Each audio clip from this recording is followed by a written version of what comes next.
자, 그러면 우리가 구분건물, 지난주에 그 심화 강의 시간에 미처 하지 못했던 이제 구분건물을 마치고 다시 이제 제1편, 이제 공간정보의 구축 및 관리 등에 관한 법률, 지적법부터 합니다.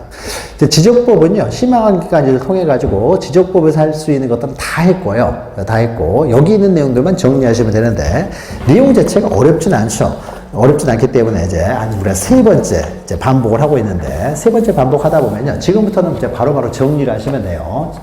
뭐 어려운 내용은 없고 대부분 다 이해가 됐을 테니까 좀 하나씩 이제 보죠. 그러면은 자, 먼저 제1장인데 지적지들 총칙에서는 시험 문제가 나오지를 않는다고 했습니다. 그래서 개념 정도만 나와 있죠. 그래서 우리 8페이지 보시면은 지적에 의해서, 지적이란 토지를 지적공부에 등록하여 공시하는 제도다. 지적제도의 목적은 공간정보의 구축 및 관리 등에 관한 법률 제1조에 있는 내용이죠. 여기 페이지는 이제 기본서 페이지고요. 제1조에서 지적법에서 우리가 다루는 것은 바로 지적공부죠. 지적공부. 지적공부 보는 법을 다룬다고 했어요. 근데 지적공부만 다루는 것이 아니라 우리가 지적공부를 하다 보면 뒷부분에 부동산 종합공부라는 게 있죠. 부동산 종합공부는 지적공부는 아니지만 지적에 관한 중요한 내용이기 때문에 장부이니까 지적공부, 부동산 종합공부를 다루는 거죠. 다음에 이제 지적공부에 등록할 때는 다 조사를 해서 등록하는데 면적 경계 좌표는 이제 측량을 해야 되는 거죠. 그래서 측량하는 내용도 이제 들어가 있는 거죠. 그래서 지적법에서 다루고자 하는 것은 이제 측량과 지적공부, 부동산 종합공부를 다룬다. 그 목적은 뭐냐? 모든 토지를 지적공부에 등록함으로써요, 국토의 효율적인 관리를 위한 거죠.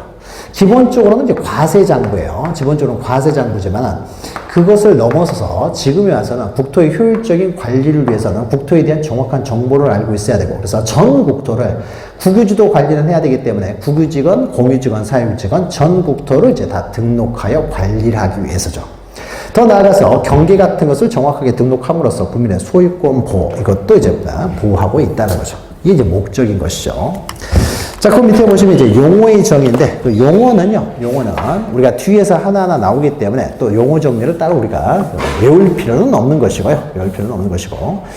자, 총칙은 이렇게 넘어가시고요. 이제 우리가 2장부터 시험 문제가 나온다고 했죠. 그래서 지적이라는 것은 토지, 구체적으로는 그 토지의 표시로서 토지의 소재, 지번, 지목, 면적, 경계, 좌표, 이것을 이제 등록하는 방법이 나오는 거죠. 그래서 10페이지 보시면은 자, 제1절에서 토지의 등록 방법에서 그 밑에 우리가 많이 봤던 그림이죠. 그래서 지적사무는 이제 국가사무로서 구체적으로 담당하는 기관은 국토교통부 장관이고, 전국의 모든 토지를 다 등록을 합니다.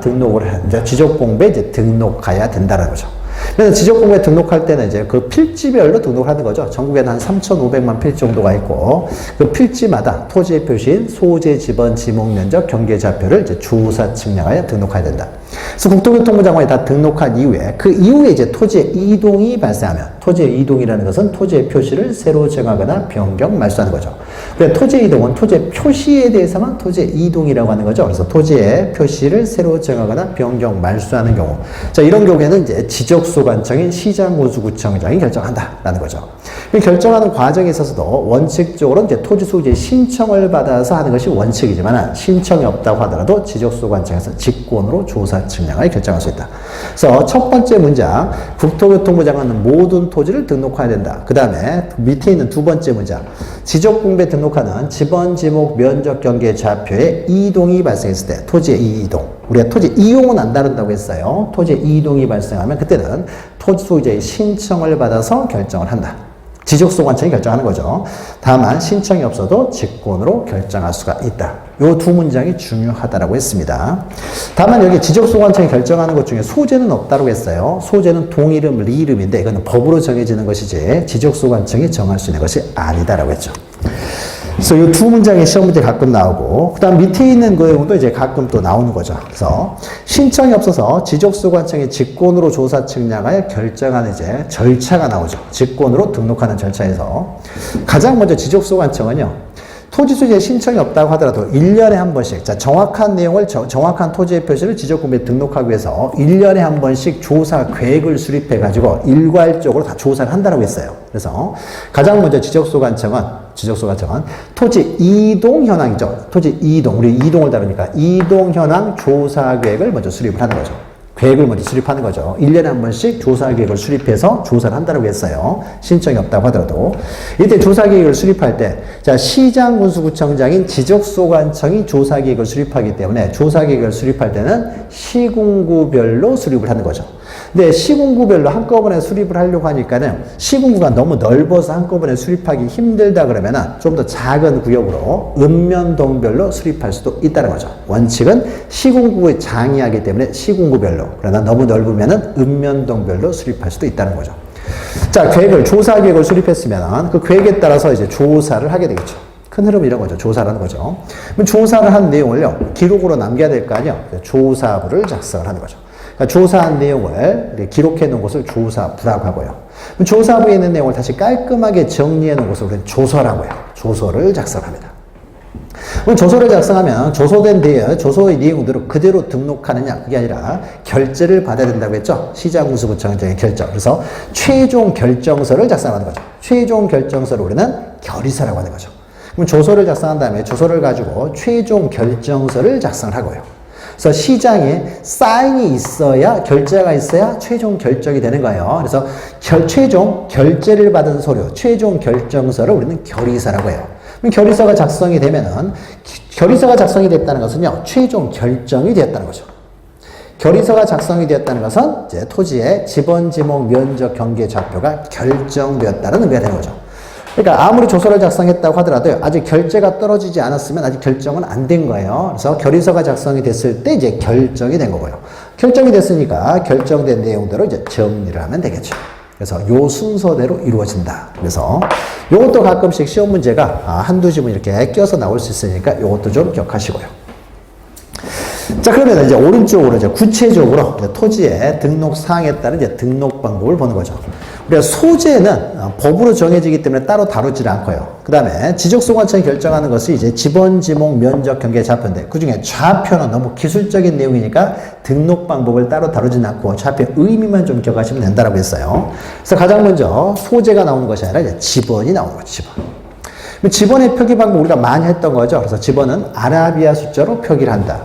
다만 우리의 지적 공부가 토지대장 지적도 임야대장 임야도로 이원화되어 있다고 그랬죠. 그래서 이 토지가 토지대장 지적도에 등록되어 있느냐, 임야대장 임야도에 등록되어 있느냐, 이것을 보여주기 위해서 일반적인 토지대장 지적도에 등록되어 있을 때는 그냥 아라비아 숫자만 표기하면 되지만 임야대장 임야도에 등록되어 있을 때는요, 숫자 앞에 산자를 붙인다고 했죠.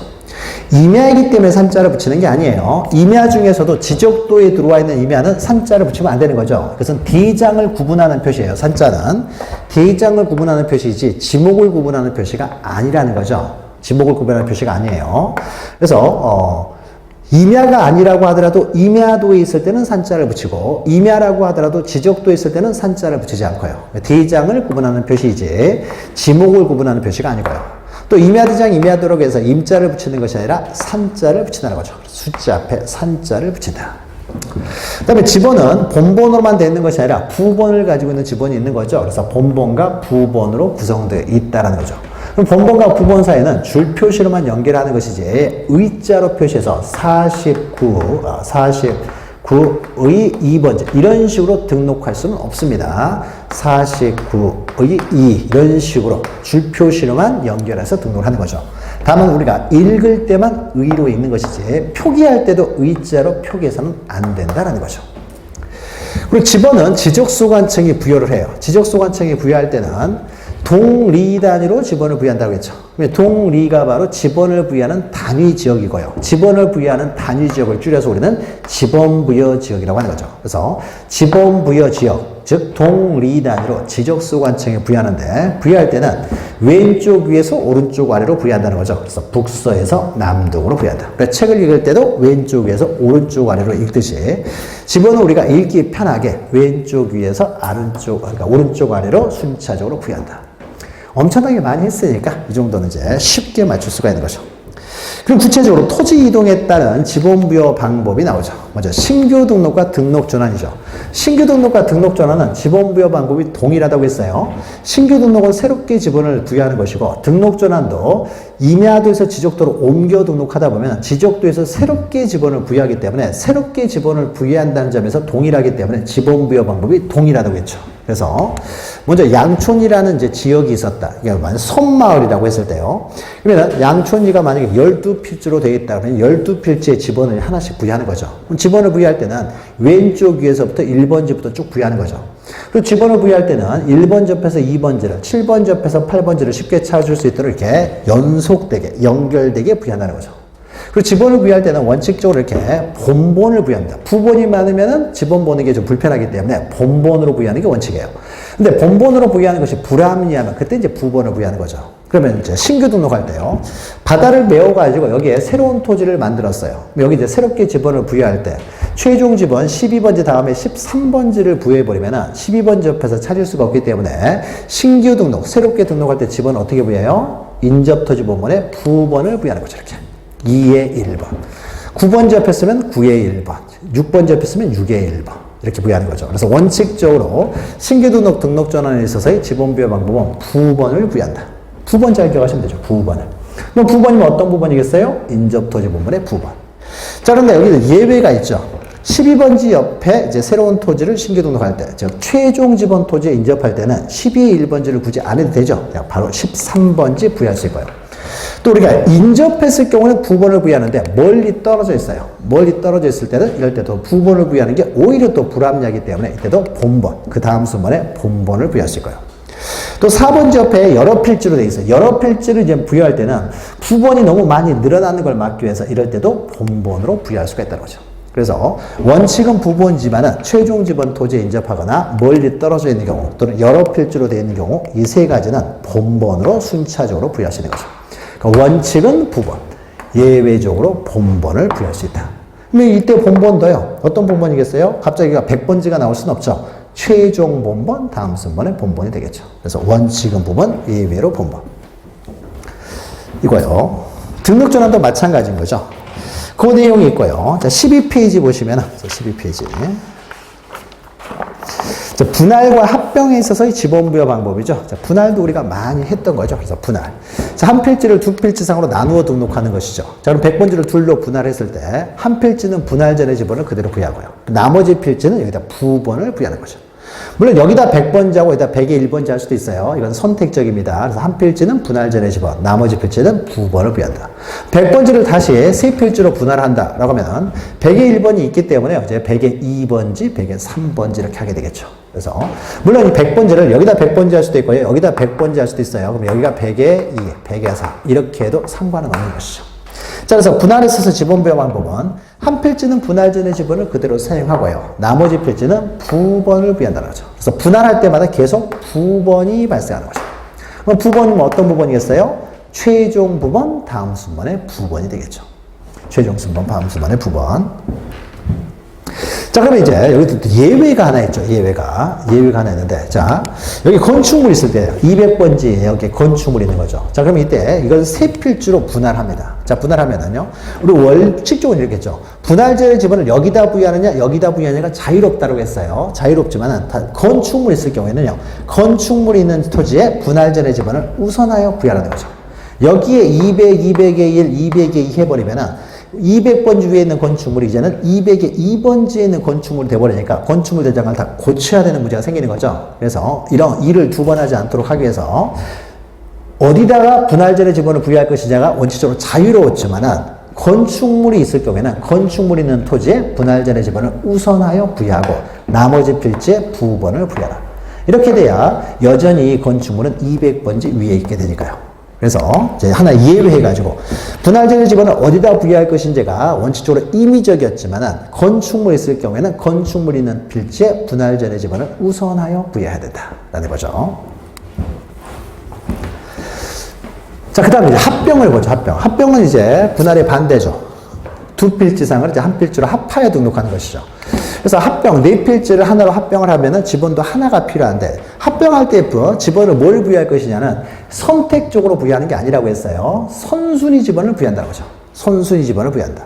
근데 만약에 본본으로 된 지번이 있을 때는 본본 중에 선순위 지번을 부여한다. 그러니까 본본으로 된 지번이 있는가 하면은 부본도 가지고 있는 지번이 있었을 때는 부본도 가지고 있는 지번을 다 제외하고 본본 중에 선순위 지번을 부여한다. 이게 원칙이죠. 그래서 선순위 지번을 부여하되 다만 본본으로 된 지번이 있을 때는 본본 중 선순위 지번을 합병 의 지번으로 부여한다는 거죠. 그럼 여기서도 이제 하나 예외가 있는 거죠. 자, 합병하고자 하는 토지 중에 토지의 한 필지에 건물이 있었을 때죠. 자, 건물이 있을 때, 자, 이 셋을 합병을 했습니다. 그러면 우리가 이게 합병은 좀 틀리다고 했어요. 분할에 있어서와. 합병에 있어서는요, 셋 중에 하나를 아무거나 임의적으로 선택할 수 있다라고 했을 때는 건축물이 202번지 있으니까 202번지를 당연히 부여하면 되겠지만은 선순위 지번을 부여하는 게 원칙이라고 했죠. 그래서 특별한 사유가 없으면요, 건축물이 있건 없건 간에 선순위 지번을 부여하는 게 원칙인 거죠. 근데 이래 버리면은 202번지에 있던 건축물이 200번지 위에 있게 되니까 건축물 대장을 다 고쳐야 되는 문제가 발생한다는 거죠. 그래서 토지 소유자가 선순위 지번은 200이지만 건물이 202번지에 있으니까 202번지로 좀 부여해 달라고요. 신청을 하게 되면 그럴 경우에만 건축물이 있는 지번을 합병의 지번으로 부여한다. 따라서 아무런 신청이 없으면 원칙으로 가버린다는 거죠.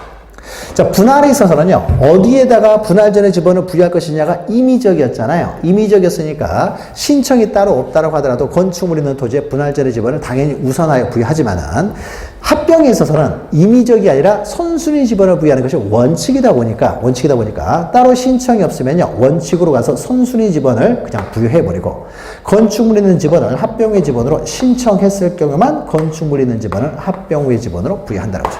그래서 합병에 있어서는 신청이 필요하지만은 분할에 있어서는 따로 신청할 필요가 없었던 거죠. 분할은 임의적이었으니까. 이제 분할 합병에 신청을 해야 되는 경우, 이제 신청을 이게 그러니까 합병에 있어서는 이렇게 신청이 필요하다는 것 따라고 이제 기억하시면 되는 거죠. 자, 그 다음에 13페이지 보시면요, 지번부여에서 이제 가장 어려운 내용이 바로 도시개발 사업 등에 따른 지적 확정 측량 실시직에서 지번부여 방법이죠. 그래서 이제 신규 등록조나 분할 합병은 굉장히 간단하죠. 이제 도시개발 사업 시행적이죠. 우리가 다시 한번 그림을 그리면, 자, 서초동에 만약에 이런 식으로 그림이 그려져 있다. 한 필지들이 이렇게 구성되어 있다고 했을 때, 이 부분을 따로 떼가지고 도시개발 사업을 한다. 그래서 확대를 해서요, 30필지 된다고 해보죠. 실질적으로 뭐 도시개발 사업을 하게 되면 수백 필지를 도시개발 사업을 하는 거죠. 네, 우리가 간략하게 단순화시켜서 30필지에 대해서 도시개발 사업을 한다. 도시개발 사업을 하게 되면은요, 네모 반듯반듯하게 만든다는 거죠. 뭐 실제로는요, 30필지 도시개발 사업을 하게 되면요, 30필지를 만드는 게 아니에요. 50필지 이렇게 만듭니다. 그래서 비용이 충당해야 될 거 아니에요. 그래서 만약 도시개발 사업을 하게 되면 땅값이 만약 2배로 뛴다고 해보죠. 2배로 뛸 거 아니에요? 땅값이 뛰겠죠. 도로도 반듯반듯 만들고 하다 보니까 뛰어요. 왜냐면 여기가 평당 가격이에요. 평당 가격이 뭐 100만 원이었다. 그러면 이제 도시개발 사업 해버리면 평당 가격이 200만 원이 될 거 아니에요. 실제로는 더 뛸 수도 있는 거죠. 그러니까 도시개발을 한 상태에서요, 이게 100평 가진 사람한테 100평을 주면 안 되겠죠. 50평만 주면 되는 거죠. 50평만 줘야 되잖아요. 그래야 공정한 거죠. 50평만 주는 거예요. 그러면 만약에 30필 여기에 이 토지를 전부 다 도시개발 사업을 하게 되면요, 반만 주면 되잖아요. 그럼 반은 남겠죠. 그럼 반 남은 거 이거 가지고 뭐래요? 이거 이제 분양을 하는 거죠. 그래서 이제 거기 나오는 비용, 분양해 가지고 나오는 돈 가지고요, 비용에 충당하잖아요. 도시개발 사업 누가 해요? 국가에서 한다든지 민간기업을 참여시켜서 한다든지 하는 거죠. 그러면 그 사람들이 뭐 남는 기수에 들어가는 것이지 손해보면서 해주지는 않겠죠. 그러니까는 2배로 뛰었기 때문에 그걸 다 환수를 하죠. 그래서 100평 가지고 있는 사람한테는 50평만 주는 거예요. 그래 이제 공정하게 되는 거죠. 그러면 나머지였습니까? 요것들은요, 일반 분양을 하는 거죠. 그럼 여기서 이제 팔아가지고 이제 비용에 충당하는 거죠. 이런 토지들을 채비지라고 하는 거죠. 비용에 충당하는 토지들을 만드는 거죠. 아파트 재건축할 때도 마찬가지잖아요. 아파트 재건축할 때 만약 5층짜리를 만약에 뭐 30층으로 만들었다. 이 사람들한테였습니까? 원래 아파트 사는 사람한테 바꿔주죠. 바꿔주면서요. 그러면 바꿔주면서 나머지 거기에 대해서 어떻습니까? 분양을 통해 가지고 건축비를 뽑아내잖아요. 그렇죠. 근데 그러면 이 사람들이 이제 돈 달라고 할 때는요, 내가 원래 30평을 가지고 있었는데 이 사람들은 50평 정도 달라고 하는 거죠. 그러면 이 사람들한테 많이 주게 되면요, 그만큼 건설회사에서는 분양을 그만큼 못하게 될 거 아니에요. 그러면 비용이 남는 게 없어지는 거죠. 그거 가지고 이제 싸우잖아요. 얘들은 많이 달라고 할 것이고, 건축회사에서는 어떻습니까? 건설회사에서는 조금만 주려고 할 것이고, 자기 남는 게 있어야 되니까. 그래서 요거 이제 협의하다가요, 우리는 그렇게는 못하겠다. 그러면 이제 백지화가 되는 거죠. 여기서도 마찬가지죠. 얘들은 100평 가지고 있는 사람이요, 그래도 한 70평은 줘야 되는 거 아니야. 너희들 70평 줘버리면 우리 비용을 충당을 못 한다는 거죠. 그러면 이게 남는 게 없으니까 얘들도 사업 안 하겠죠. 그래서 얘들은 많이 달라고 할 것이고, 건설업체에서는 어떻습니까? 이게 공사하는 곳에서는 적게 주려고 하겠죠. 적게 주려고 하면서 서로 협상이 안 되면은 팩주화가 돼버리는 거죠. 세상에 공짜는 없는 거죠. 도시개발 사업을 통해서요, 내가 갑자기 이득이 생기고 이런 일은 없어요. 공짜는 없고요. 다 그만큼만 딱 주고요. 나머지는 비용에 충당하는 거죠. 그래야 개발 사업이 건설업자가 들어와가지고 개발을 하는 것이지. 그래서 도시 주변에 있으면서도 우리 요 근처 개발 잘 안 되죠. 개발 안 되는 이유는 뭐예요? 비싸게 달라고 하니까 안 들어오는 거죠. 어떤 건설업자가 들어오질 않잖아요. 비싸게 달라고 하는 거고, 비싸게. 그러니까 그렇게는 우리가 못 하겠다. 그러면 협상이 안 되니까 못 들어오는 거죠. 여기서 이 사람들이 또 양보를 하게 되면은 건설업자도 남는 게 있어야 들어올 거 아니에요. 이렇게 해서 서로 이제 양보해가지고 개발 사업이 진행되는 거죠. 근데 우리가 실제로는 더 많은 필지를 만들어서, 채비지를 만들어서요, 비용에 충당을 하지만은 30필지를 그대로 만들었다고 해보죠. 단순화시켜서. 30필지를 만들었으면요. 자, 그러면은 이 토지들의 30필지가 30필지로 바뀌어야 되는데, 이 토지들의 면적 경계 좌표가 다 바뀌죠. 그러면은 면적 경계 좌표를 새롭게 확정하는 측량을 해야 되겠죠. 이 지역을 다시 다 측량을 해야 될 거 아니에요. 다시 측량을 하겠죠. 이런 측량을 우리는 지적 확정 측량이라고 했죠. 지적 확정 측량을 하다 보면은 도면을 새로 만들게 되죠. 그러면 우리가 도시개발 사업 시행 지역에서는요, 다 축척을 다 몇 분의 1로 해요? 다 500분의 1로 한다 그러죠. 다시 도면을 만드는 과정에서 500분의 1로 만들고, 거기다가 좌표 값들까지 다 구한다고 했죠. 좌표 값들도 다 새로 구합니다. 자, 이렇게 지적 확정 측량을 통해서 도면을 새로 만드는 거죠. 좌표 값도 구하고. 근데 그 다음에 이제, 그럼 지번을 부여할 텐데, 이제 지번이 문제가 되는 거죠. 우리는 지번을 다루고 있으니까. 요 30필지 지번을 그대로 여기다 사용을 하다 보면요, 지번들이 부번들을 통해서 굉장히 보기가 어렵죠. 보기 어려운 지번들을요, 그대로 사용을 해버리면 여전히 지번이 좀 답답하게 보인다는 거죠. 그래서 지번도 새로 부여합니다. 그럼 지번을 어떻게 부여하냐면요, 우리가 지번이 부번들이 많으면 보기가 어려워요. 본번으로만 돼 있으면 쉽게 찾아가는데 부번들이 많으니까 힘든 거죠. 그래서 부번들을 다 지우는 거죠. 부번들 지워버리고요, 본번만으로 지번을 부여합니다. 근데 본번이라고 하더라도요, 제외되는 게 두 가지가 있죠. 여기는 20번째예요. 20번. 본번으로 돼 있으니까 이걸 그대로 사용해도 될 것처럼 보이지만 이 지역밖에 20에 3번지가 있어요. 그러면 도시개발 사업을 끝난 다음에 여기 20에 3번지가 여기 있잖아요. 근데 여기에 20번지가 이쪽으로 들어와 버리면요, 여전히 멀어지니까 찾기가 어려워지는 거죠. 그래서 본번으로 된 지번이라고 하더라도 지역밖에 본번이 같은 지번이 있으면 이것도 사용하지 않고요. 또 경계에 걸쳐 있는 17번지요. 원래 17번지는 이렇게 생겼어요. 근데 일부만 도시개발 사업 시행지역으로 들어갔어요. 그러면 분할이 되는 거죠. 그러면 한 필지는 17번지면 한 필지는 17의 1번지가 되겠죠. 17의 1번지가 그대로 남아있는 상태에서 17번지를 그대로 사용해버리면 또 거리가 너무 멀어져요. 그래서 경계에 걸쳐 있는 지번은 본번이라고 하더라도 제외를 하는 거죠. 그래서 본번으로 부여하는데, 본번 중에서도 경계에 걸쳐 있는 지번, 또 지역 밖에 본번이 같은 지번이 있으면 제외를 한다는 거죠. 제외를 합니다. 그러면 나머지 지번 가지고 지번을 부여하려고 했는데, 요 부번 제외하고 본번들도 이런 거 제외했더니요, 18개밖에 안 남았어요. 그럼 18개로요, 30필지를 부여할 수가 없게 되겠죠? 적죠. 그러니까 새로운 지번 부여 방법이 필요합니다. 그럼 이때 지번을 어떻게 부여하느냐에 있어서, 만약에 도시개발 사업을 하면서요, 그 블럭식, 단지식으로 개발할 수도 있는 거죠. 그래서 만약 이런 식으로, 이게 1단지, 2단지, 3단지, 4단지, 이렇게 4개의 단지로 만약에 만들었을 때는 각 단지마다, 그러니까 영어로 하면 블럭이 되겠죠. 각 블럭마다 하나의 본번을 부여해요. 그러면 본번이 가장 빠른 게 14번지였으면 14번지를 부여하고, 이 아래는 이제 부번을 부여하는 거죠. 14의 1, 14의 2, 14의 3, 14의 4, 14의 5, 14의 6, 14의 7, 이렇게. 여기는 이제 2단지는 이제 18번지가 살아남았으니까 이제 18의 1, 18의 2, 18의 3, 18의 4 이렇게. 또 3단지는 22번지가 살아남았으니까 22의 1, 22의 2 이렇게 부여하고요. 4단지는 또 빠른 게 26번지 있으니까 26의 1, 26의 2, 26의 3 이렇게.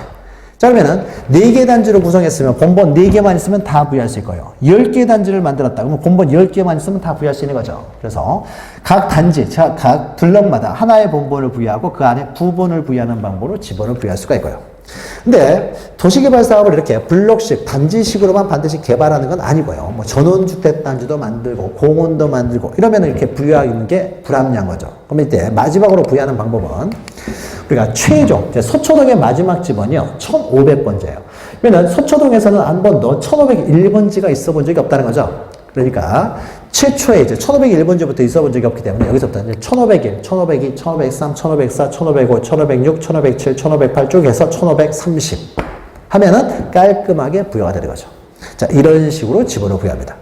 자, 그러면 이제 결론적으로 하게 되면 이렇게 되겠죠. 도시개발사업 시행지역, 그러니까 도시개발사업 등에 따른 지적 확정 측량 실시 지역에서의 지번부여 방법은 그러니까 부번을 제외하고 본번 중에서도 이 두 가지를 제외하고 나머지 지번을 가지고 지번을 부여하는데 부여할 필지수보다 남아있는 지번이 적으면은 이럴 때는 새로운 지번부여 방법이 필요하고 이때 지번부여 방법은 블럭식이라고 하는 거죠. 블럭 단위로 하나의 본번을 부여하고 그 안에 필지에 부번을 부여하는 방법으로 부여할 수가 있고요.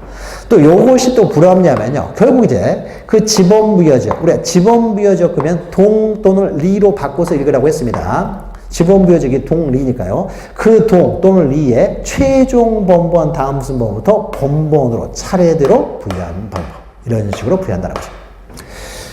자, 그래서 방금 설명했던 내용이요. 거기 13페이지 상단에 있는 내용이죠. 상단에 있는 내용이고. 그러니까 그 색칠되어 있는 것들만 딱 읽으시면요. 바로 요 내용이 되는 거죠. 결론은 요 내용이 돼요. 근데 요 내용이 시험 문제는 나올 수도 있지만 잘 안 나오고요. 오히려 그 밑에 있는 내용이 시험 문제에 잘 나온다는 거죠. 그럼 우리가 도시개발 사업 시행지역에서 지번을 부여한다는 것은 엄청나게 많은 필지에 새롭게 지번을 부여한다는 거죠. 도시개발 사업을 하게 되면 30필지만 만드는 게 아니잖아요. 수백 필지가 만들어지는 거예요. 그럼 수백 필지를 만들 때, 그러니까 요럴 때 이제 수백 필지의 지번을 부여할 때 요런 방법을 사용하고요. 그러면 준용되는 경우가 있죠, 밑에. 그러면 이렇게 엄청나게 많은 토지에 지번을 부여할 때는요, 요런 방법을 사용한다는 거죠. 그래서 우리가 지적 확정 측량 실시 지역에서 지번 부여 방법을 준용하는 경우에서 우리가 지개축에서 두 문자를 외우라고 했죠. 그래서 지개축. 그러면은 지는 이제 지번 변경. 개는 행정구역 개편, 축은 축척 변경이죠. 자, 지번을 변경하게 되면요. 새롭게 지번을 엄청나게 많은 필지에 지번을 부여하잖아요. 우리가 앞에서. 도시개발 사업이 백지화가 됐어요. 그러면 그대로 남아있는 거죠. 근데 지번만이라도 새롭게 부여하고 싶어요. 그러면 수백 필지에 대해서 새롭게 지번을 부여하게 되겠죠. 그러면 이때 최종 지번 1500이니까 1501, 1502, 1503에서 쭉 부여할 수 있다는 거죠. 이렇게 부여할 수 있고요. 또 하나는 이제 행정구역 개편을 하게 되면은 총폐합이 되는 거죠. 방배동, 서초동을 합쳐서 서초동으로 만들어버렸다. 그럼 방배동을 서초동에 맞춰서 다 지번을 부여해야 되잖아요. 엄청나게 많은 필지에 대해서 지번을 부여할 때. 행정구역 개편. 또 축척 변경을 하게 되면 지번도 새로 부여한다고 했죠. 그래서 우리가 지개축에서 이거 반드시 요게 중요해요. 요게.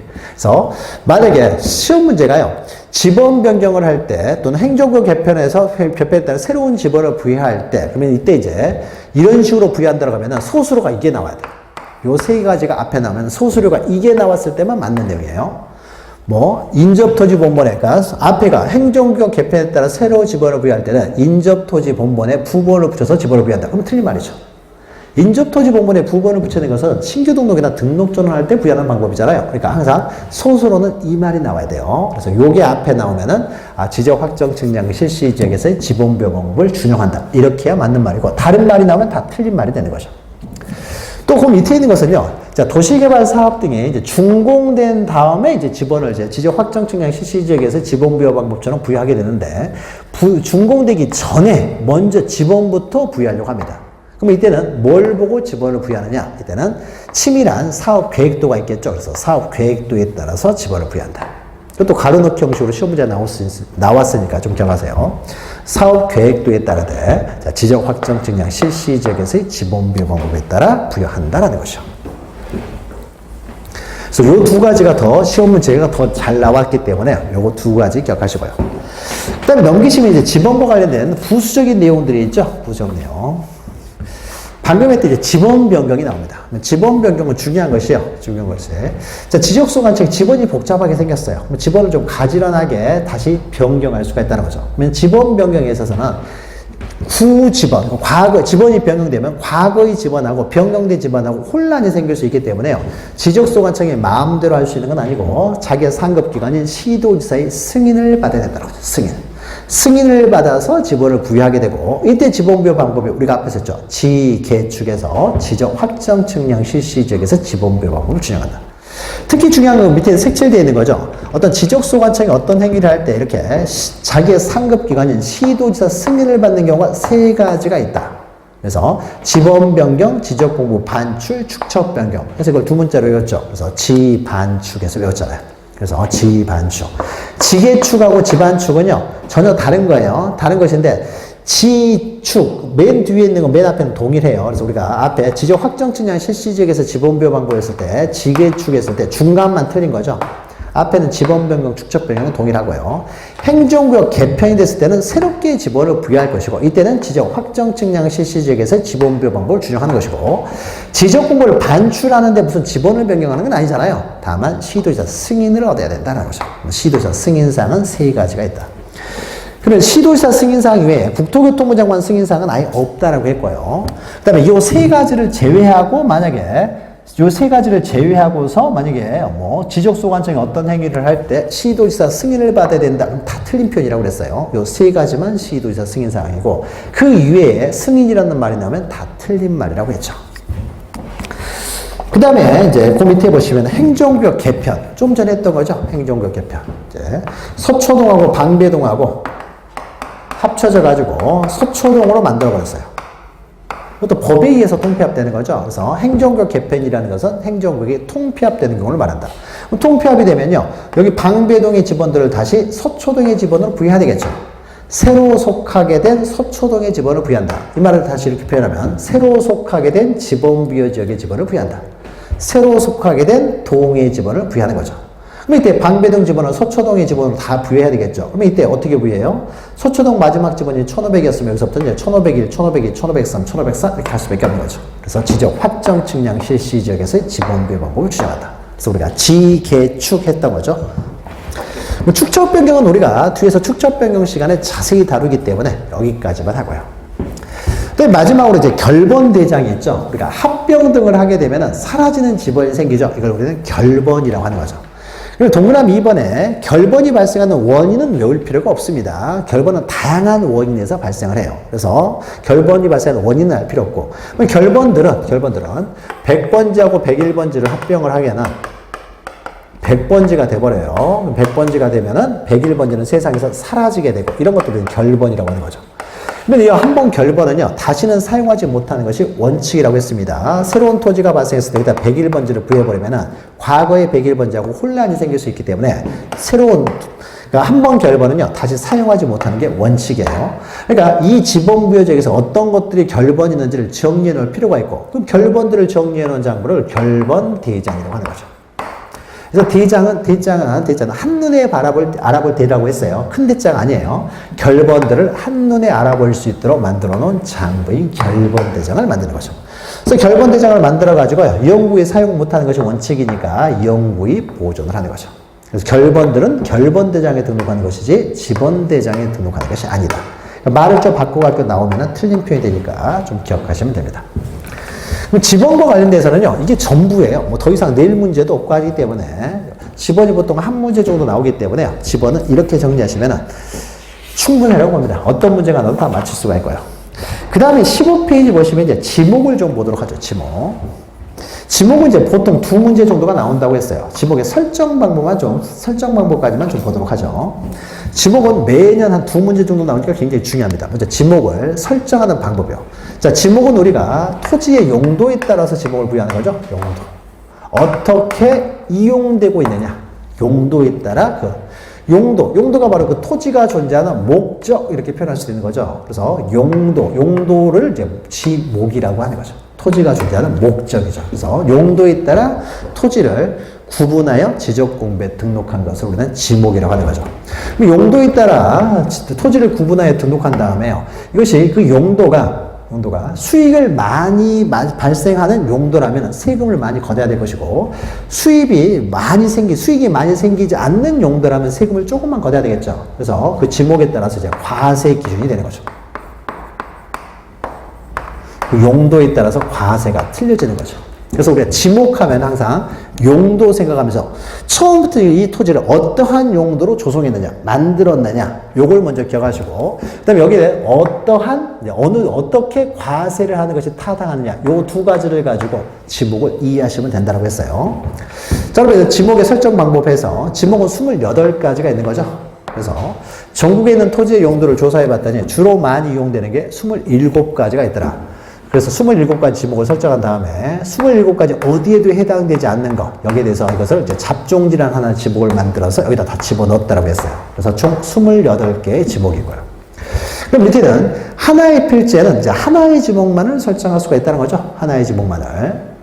과세 기준이 두 개가 생겨서는 안 되기 때문에 하나의 필지에는 하나의 지목만 설정해야 된다. 만약에 한 필지가요, 두 개 이상의 용도로 사용돼요. 그럼 이때 분할을 해야 된다는 거죠. 분할을 해야 돼요. 만약에 한 필지가 이게 과수원인데, 여기다 주거용 건축물을 지었어요. 한 필지가 두 개의 용도, 여기는 주거용 건축물 부지는 대가 되니까 두 개의 지목을 가질 수는 없기 때문에 이때는 분할을 해야 되는 거죠. 그래서 하나는 대, 하나는 이제 과수원이 되는 거죠. 근데 만약에 이렇게 항상 우리가 지목을 생각할 때는 그 자체가 다 독립적인 용도를 가지고 있을 때 지목을 설정하는 거예요. 독립적인 용도를 가지고 있었을 때. 근데 만약에 과수원이 이렇게 있는데 과수원을 재배한 다음에 저장하기 위한 저장고를 하나 만들었어요. 이 저장고는 과수원과는 독립적이지 않다는 거죠. 과수원이 사라지면 저장고도 쓸데가 없어지고 과수원 팔게 되면 당연히 저장고도 함께 팔리는 거죠. 과수원 팔았다고 해서 주택까지 반드시 팔아야 되는 보장은 없습니다. 반드시 팔아야 되는 건 아니죠. 그러니까 우리가 독립해서 그것만 사고 팔 수 있다라고 하면 이게 독립성이 있는 거예요. 근데 독립해서 그것만 사고 팔지는 않아요, 일반적으로. 그러면 이게 독립성이 없다 생각하시면 됩니다. 그러니까 저장고만, 과수원만 사고 팔지도 않죠. 세트로 움직이잖아요. 그러니까 이거는 독립성이 없고요. 근데 과수원하고 주택을 따로따로 사고 팔 수가 있어요. 독립성이 있는 거죠.